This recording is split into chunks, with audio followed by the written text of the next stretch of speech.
So I had my meeting today with the United Nations, which it's really hard to know whether to be public about my opinion on this or not.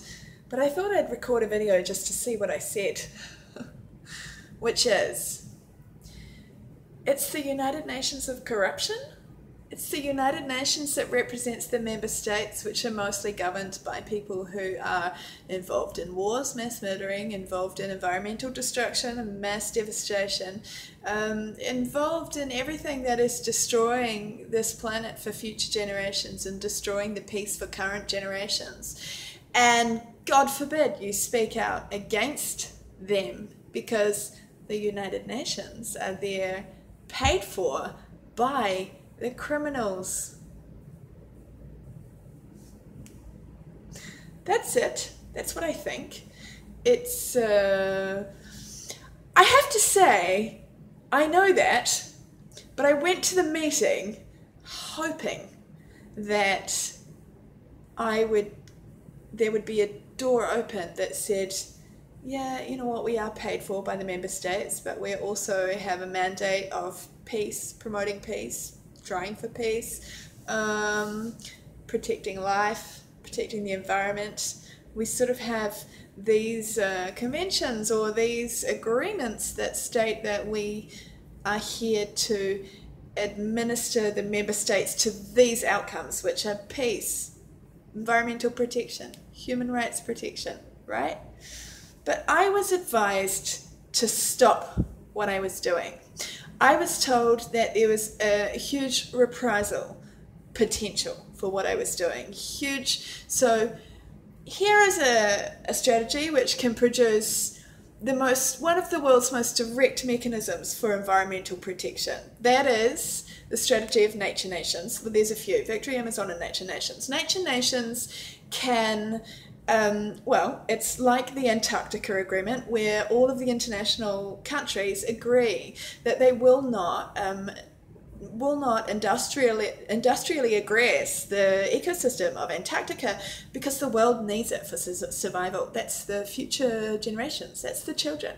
They need Antarctica to remain whole and not be destroyed with oil or other industrial excavations, so that the future generations have a sustainable life here on Earth. And so I'm saying, the Nature Nations campaign is saying, we need to do that to other major ecosystems. And obviously everyone says let's protect the rainforest, but in my Ecuador case, to stop the condor being destroyed by copper mines and oil and gold and all sorts of other industrial excavations, which will totally poison the people to death. So it's a slow, insidious, terrible death sentence, or forced displacement of their land if they want to survive. But either way, they're kind of culturally destroyed or physically destroyed, or both. So there's that case, and there's hundreds of these developments planned right through Ecuador, thousands. And the same with the case for the Munduruku people in the Tapajós. It's 336 industrial developments are planned in that area alone. And so it's a situation where, unless there is a large-scale mechanism, an all-inclusive mechanism to protect the rainforest, it in the next 20 years will be enormously destroyed. They might, there's been announcements recently of Colombia and Argentina and a few other countries getting together and creating a larger area of protection. But I mean, look at Bolivia. All of the national parks got put up for oil excavation. I mean, these agreements might last a political term, and that's it in the local sense. So what I'm proposing with Nature Nations, it's dual. One, the Indigenous leaders sign a Declaration of Independence, which provokes, like, the Montevideo Convention, which articulates that they have the right to be a nation state. They meet all the criteria of what is the international legal ratification of what is recognised as a nation state. They meet it. It's their indigenous land for thousands of years. They're a permanent population. They can now operate at the level of international governance. I mean, there's just no question. I mean, they are the most relevant country to have as a, distraction. They are absolutely a nation state, whether we recognise it at the moment or not. So we can steal their assets under their land and poison them to death as we destroy the major ecosystems of the world.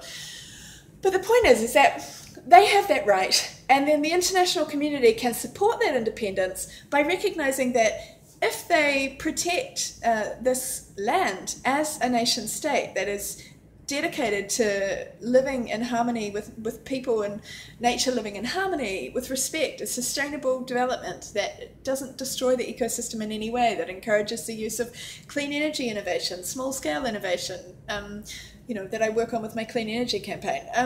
I mean, there is a way for Amazonia to be the world's most exciting new country, where the indigenous people have money, access to money to develop, to sustainably develop, increase their quality of life, and share their spiritual knowledge with the world, share their beautiful kingdom of nature with the world. I mean, it could be the world's most incredible vision. I was told today, quietly, that it was a very dangerous thing to suggest, and as with all great ideas, probably is a bit dangerous, but and that I should stop it. Another lady in the meeting really was intent on undermining me. It was amazing, and I just thought, wow.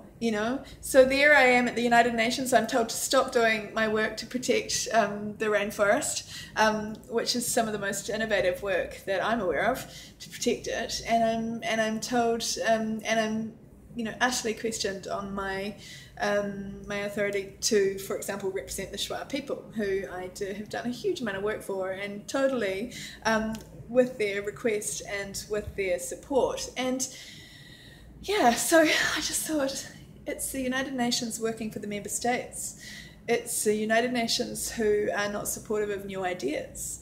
It's the United Nations who would rather support a new tax agreement, a global tax and trade agreement, to stop environmental destruction or stop climate change, when actually that doesn't do anything to stop it. It makes a few countries make a few promises about improving their sustainable industrial practice, but in actual fact all of these countries are doing exactly the opposite to that at the moment. I mean, they're totally destroying, as long as there's $1 billion involved. I mean, it's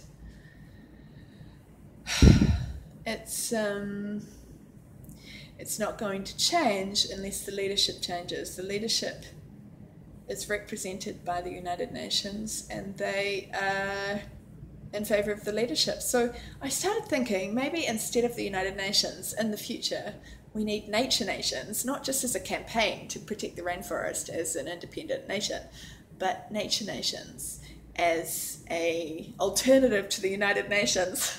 just putting it out there, because if the United Nations are like purely in representation of their member states, and their member states are destroying the planet and life and peace and security and everything that normal people hold dear. I mean, obviously they also like money and jobs, but we can have a sustainable future with money and jobs. It's just that the people who own the big resources and control the economies, because they do, no longer have their hands on the controls, because decentralized clean energy and things like that would eliminate their power and money. So it doesn't happen. Anyway, so just being honest, United Nations meeting just proved what I have said for years, which is that they've presided over 181 wars and watched it and talked and haven't been able to stop it. And they're presiding over enormous devastation of Indigenous people, an enormous devastation of our ecosystems, and they haven't been able to stop it. So at what point do we wake up and say, the United Nations of what? The United Nations of corruption. It's branded in such a way that we think it's like this incredible organization, but I honestly cannot believe that I went to a meeting today and I was told to stop my work and that I had no right to do it. No right to defend the rainforest, no right to work with the Indigenous people who asked me to help them, who I've done thousands and thousands of free hours to help. And when I'd finished my meeting, one of the chiefs who was involved in my work suddenly went, I don't want independence. I love my country. I don't want independence. We just want better healthcare and education. Yeah, because his land is not being aggressed by industrial devastation right now that can't be stopped. Anyway, that's also the same chief that I gave 2,500 or 5,000 euros to, and he agreed to do a whole lot of stuff and did nothing and took the money. Yeah, honesty, integrity. I don't know.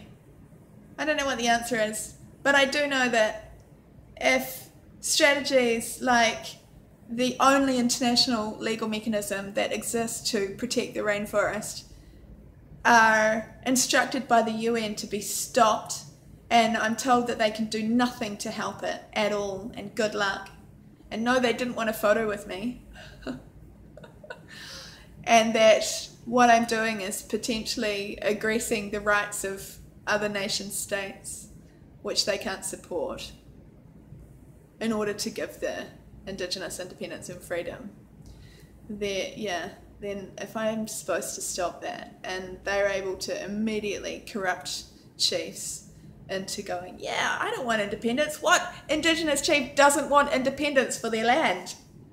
Unless they're told by the United Nations people, no names, but someone in particular in the meeting, that